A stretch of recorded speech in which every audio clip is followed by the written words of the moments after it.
Hi everyone, તો સાતમ માટે એકતાના માટે મકાઈના વડાની રેસીપી. મકાઈના લોટમાં તમે આ એક લોટ ઉમેરશો જેનાથી વડા એકદમ સોફ્ટ અને ખાવામાં પણ મીઠા લાગશે અને કડક થોડા તમને બહારથી કડક પણ ફીલ થશે તેવા વડાની રેસીપી હું શેર કરું છું. તો પહેલા આપણે એક પેનની અંદર 1/4 કપ ગોળ લઈ અને તેની અંદર થોડું પાણી એડ કરી 3 ટેબલસ્પૂન જેટલું પાણી એડ કરી અને ગોળને આ રીતે મેલ્ટ કરી દેવાનું છે. તેને ઉકાળવાનું નથી, એટલે ગેસની ફ્લેમ બિલકુલ તમારે લો રાખી અને ગોળ ઓગાળી લેવાનો. અહીંયા 6 નંગ લીલા મરચા લીધા છે કે તીખાશ તમારે જોઈએ તે રીતે, અને તેની સાથે 15 કડી લસણની લીધી છે.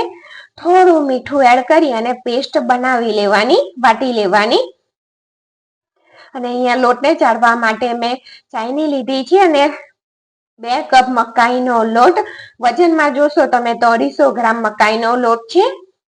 અને મકાઈ સરસ રીતે તેને ચાળવું જરૂરી છે, તો જ આપણા વડા દેખાવમાં સરસ તૈયાર થશે. આટલું બધું તેની અંદર મકાઈના ઉપરના જે કડક છોડા હોય છે તે હોય છે. તો અને લોટનું માપ તમારે કપને આ રીતે થપથપાવીને લેવાનું છે, એટલે 250 ગ્રામ લોટ થશે. અને આ 3/4 કપ છે, એટલે કે 1 કપમાં થોડો ઓછો જુવારનો લોટ છે.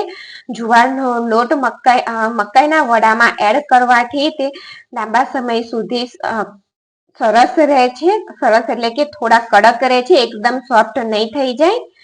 અને અહીંયા મેં 2 ટેબલસ્પૂન ઘઉંનો રોટલીનો લોટ લીધો છે.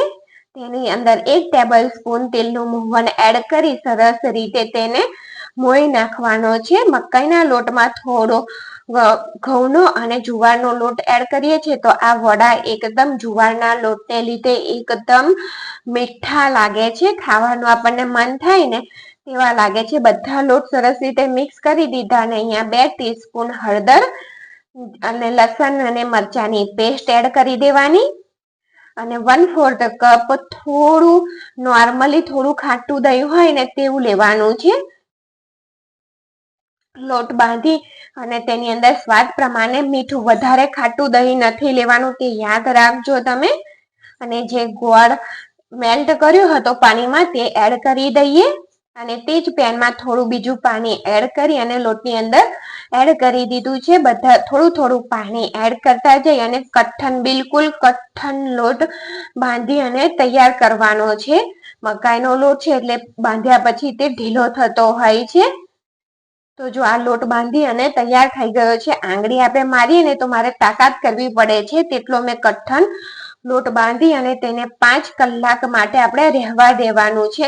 તમારે બપોરે બનાવવું છે તો સવારથી બાંધી દેવાનો, અને સવારે બનાવવું છે તો તમે સાંજથી બાંધી દેશો તો પણ ચાલે છે. તો જો 5 કલાક પછી આપણે લોટને ચેક કરીએ ને તો એકદમ સોફ્ટ થઈ ગયો છે. જુઓ તમે, બિલકુલ આરામથી હું આંગળી તેમાં અંગૂઠાથી દબાવી શકું છું. તો તેની અંદર 1 ટેબલસ્પૂન તલ એડ કરી દઈએ. અને જો કેટલી આરામથી આંગળી જતી રહે છે, તેટલો સોફ્ટ ઢીલો લોટ થઈ ગયો છે. એટલે પહેલા તમારે લોટ બાંધતી વખત કડક જ લોટ બાંધવાનું, તેનું ધ્યાન રાખજો.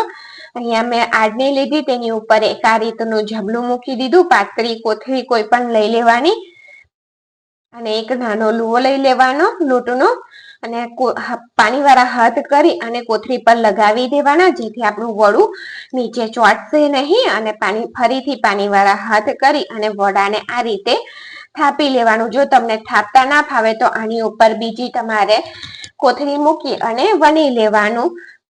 અને જો મકાઈનો લોટ છે એટલે આ રીતે ધારો થોડી ફાટે ને તો તમારે તેને સેટ કરતા જઈ અને વડું તૈયાર કરી લેવાનું. અને ફરીથી પાણીવાળી આંગળીઓ કરી અને તલની ડીશ, સફેદ તલ લીધા છે તેની અંદર બોળી દેવાના અને વડા ઉપર લગાવી દેવાના, એટલે આપણા વડાનો સોય એકદમ સરસ આવે. અને થિકનેસ તમે આટલી રાખજો. જો વધારે પાતળું કરશો ને તો પછી તે ફૂલશે નહીં અને દેખાવમાં પણ તે સારું નહીં દેખાય. અને તેલ થઈ ગયું છે તો તેલ કઢિયામાં જ્યારે વડું રાખો ને ત્યારે તમારે આ રીતે કઢિયાની ધાર ઉપરથી તેને તેલમાં સરકાવવાનું છે. તો તમે જોઈ શકો છો કે એકદમ સરસ રીતે આપણું વડું ફૂલી જશે અને ગેસની ફ્લેમ તમારે મીડિયમ ટુ હાઈ રાખવાની છે.